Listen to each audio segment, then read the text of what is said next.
नमस्कार. मी गावडे मॅडम, आदर्श प्राथमिक विद्यामंदिर दळवीनगर. आज आज 3 जानेवारी क्रांतिज्योती सावित्रीबाई फुले यांची जयंती.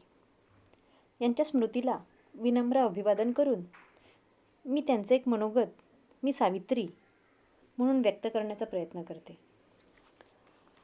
19व्या शतकातील विद्यादायिनी, एक युगंधरा, जिने आपल्या पतीच्या साथीने शिक्षणाची गंगोत्री सर्वसामान्य माणसांच्या घराघरात पोहोचवण्यासाठी अविरत कष्ट सहिले. रूढी परंपरांच्या अंधारातून बाहेर काढून तुमचे आमचे आयुष्य सफल आणि सुफल होण्यासाठी जी अखंड चंदनासारखी झिजली. कोण होती ती माऊली? कोण होती ती जी लखलखणाऱ्या तेजाची सत्यशोधक क्रांतिज्योती म्हणून आजही ओळखली जाते? अशाच या क्रांतिज्योती सावित्रीबाईंना अभिवादन करून आणि त्यांच्याविषयी एक स्त्री म्हणून कृतज्ञता व्यक्त करण्यासाठी मी सावित्री एक मनोगत माझं तुमच्यापर्यंत मी आणलं आहे. ओळखलत का मला? मी सावित्री, सावित्रीबाई ज्योतिराव फुले. सातारा जिल्ह्यातील खंडाळा तालुक्यातील नायगावच्या खंडोजी नेवासे पाटील यांची कन्या. वयाच्या 9व्या वर्षी ज्योतिराव गोविंदराव फुले नावाच्या माणसाशी माझं लग्न झालं. हळूहळू माझ्या लक्षात आलं, ज्याच्याशी माझं लग्न झालं तो निव्वळ सामान्य माणूस नाही, तर लाखो करोडोंना जगण्याची ऊर्जा देणारा क्रांतिसूर्य आहे. 1 जानेवारी. होय, 1 जानेवारी. शनिवार दिनांक 1 जानेवारी 1848ला पुण्यातील भिडेवाड्यात सर्वधर्मीय मुलींसाठी पहिली शाळा सुरू केली. एका भारतीय माणसानं भारतातील माणसांसाठी सुरू केलेली ही पहिली शाळा. आणि या पहिल्या शाळेची मी पहिली शिक्षिका आणि मुख्याध्यापिका सुद्धा. शिक्षण हे दूध आहे वाघिणीचं. हे वाघिणीचं दूध मी माझ्या लेकरांना देणार होते. शेळपटासारखं जगलात तर काम तमाम होतं, वाघासारखं जगलात तर नाम होतं.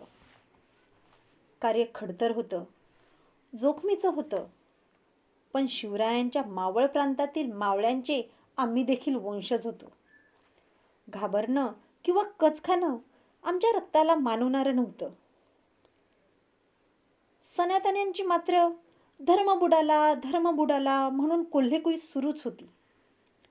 सर्वसामान्य माणसानं शिक्षण घेतल्यानं कसा काय धर्म बुडतो यांचा? इतका तकलादू असू शकतो धर्म?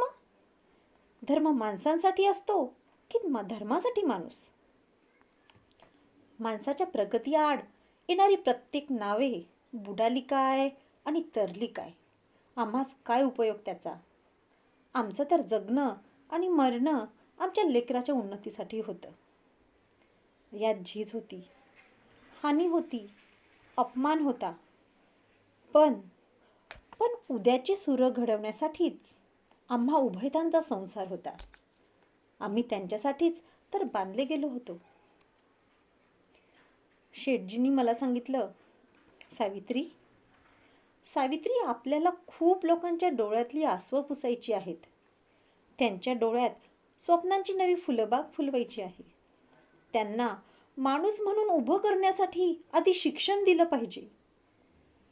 त्यांच्या आजवरच्या दयनीय अवस्थेचं, दुःखाचं एकमेव कारण म्हणजे अज्ञान. शिक्षणाने अज्ञान दूर होतं. माणसामध्ये प्रचंड ऊर्जा निर्माण होते. तो विचार करतो, स्वतःला घडवण्यासाठी, स्वतःची प्रगती करण्यासाठी सतत धडपडतो.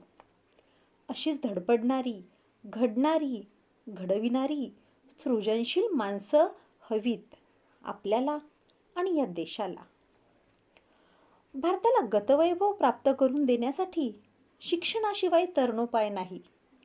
आणि सावित्री, याचसाठी आपल्याला शिक्षण द्यायचं आहे. उद्याचे सूर्य घडविण्यासाठी आपल्याला काम करायचंय. देशील मला साथ? शेठजींचं हे बोलणं मी शांतपणे ऐकत होते. बोलणं संपल्यानंतर मी निव्वळ होकार दिला नाही, तर प्रत्यक्ष सुरुवात केली. नेहमीप्रमाणे शाळेत शिकवायला जात असताना अचानक एक धटिंगन माझ्यासमोर आला. तो म्हणाला, "ए टवळे, कुठं निघालीस? आमच्या पोरींना शिकवणं बंद कर. तुला तुझी अब्रू प्यारी आहे की शिकवणं?" कदाचित कदाचित कदाचित तो विसरला असावा. मी खंडोजी नेवासे पाटलांची कन्या आणि ज्योतिबा पैलवानांची पत्नी होते.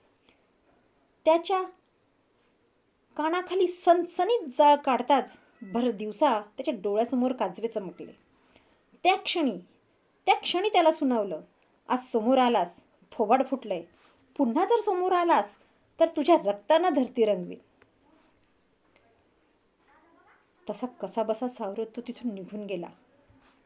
आजवर माझ्यावर शेण फेकलं, मी सहन केलं. शिव्या दिल्या, मी सहन केल्या. दगडफेक केली, मी गप्प राहिले. आज माझा हात धरून मला दम देत होता. माझ्या सहनशीलतेचा अंत झाला होता.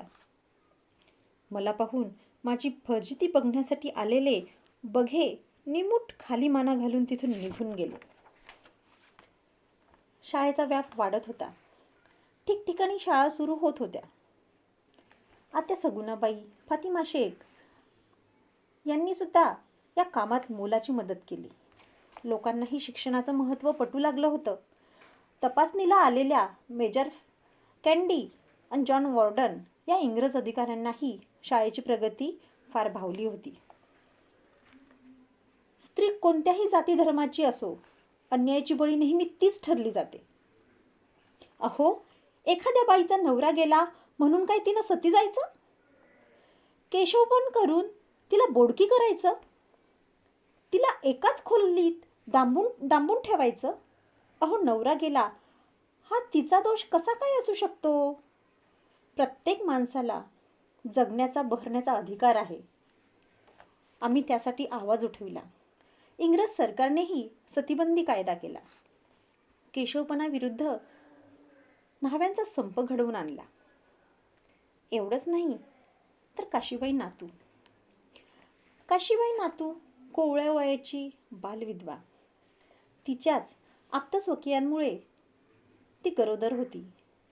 ह्या अशा प्रकरणात बदनामी होते ती स्त्रियांचीच ना? आणि ह्याच बदनामीला कंटाळून ती आत्महत्या करायला निघाली. "नाही, मला नाही जगायचं, मला मरू द्या," अशी काकुळतीने विनंती करणाऱ्या काशीबाईच्या पाठी आम्ही ठाम उभे राहिलो. तिचे आईबाबा झालो. मोठ्या आनंदाने तिचं बाळंतपण केलं आणि तिच्या गोजिरवाण्या बाळास आम्ही दत्तक घेतलं आणि त्याचं नाव ठेवलं यशवंत. शेठजींचे समाजकार्यही सत्यशोधक समाजामार्फत जोरात सुरू होतं. मीही त्यात सहभागी झाले, सामील झाले, भाषणही करू लागले. शेठजी सांगतील त्या गतीनं मी त्यांच्या ग्रंथाचे लेखनही करू लागले. श्री छत्रपती शिवाजीराजे यांचा पोवाडा, त्याचबरोबर अखंड, गुलामगिरी, शेतकऱ्यांचा आसूड हे त्यांचे बहुचर्चित ग्रंथ. ह्या ग्रंथलेखनाचा माझ्यावर खूप मोठा परिणाम झाला. मीही रचना करू लागले. काव्यफुले, बावनकशी, सुबोध, रत्नाकर, ज्योतिबांची भाषणं, सत्यशोधक समाजाच्या अध्यक्षपदावरून केलेली सावित्रीबाईंची भाषणं आणि गाणी यांची निर्मिती मला करता आली ते शेठजींच्या प्रभावामुळेच. एकच शत्रू असे आपला, काढू मिळूनी पिटूनी तयाला. त्याच्याशिवाय शत्रूच नाही, शोधून काढा मनात पाही. शोधलास का, विचार करूनी सांग लेकरा. नाव तयाचे बोल भराभरा. हरलास का, कबुलेच का, सांगते पहा दृष्ट शत्रूचे, नाव मी रे ऐक तयाचे. अज्ञान धरुनी त्याला पिटायाचे, आपल्या मधुनी हुसकावायाचे.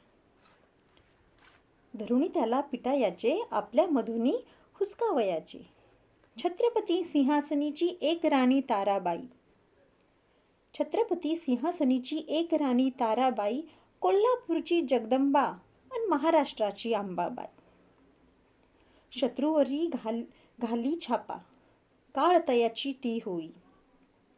शत्रूवरे घाली छापा, काळ तयाची ती होई.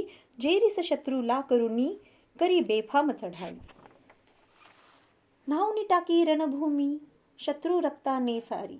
न्हाऊन टाकी रणभूमी, शत्रू रक्ताने सारी. चपलता विजेची जशी, तशीच कडाडे संहारी. तशीच कडाडे संहारी.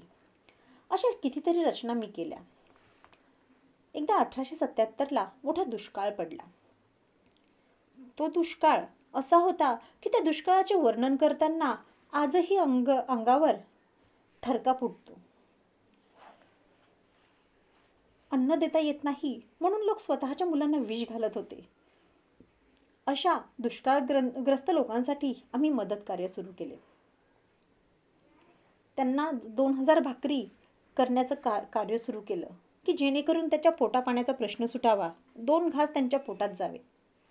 सांगण्यासारखं खूप गोष्टी आहेत बाबांनो, पण कुणी कितीही विरोध केला तरी तसूभरही आम्ही मागे हटलो नाही.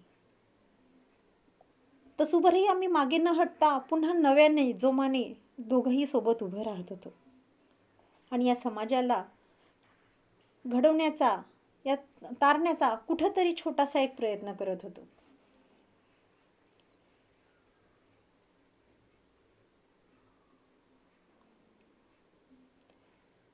धन्यवाद.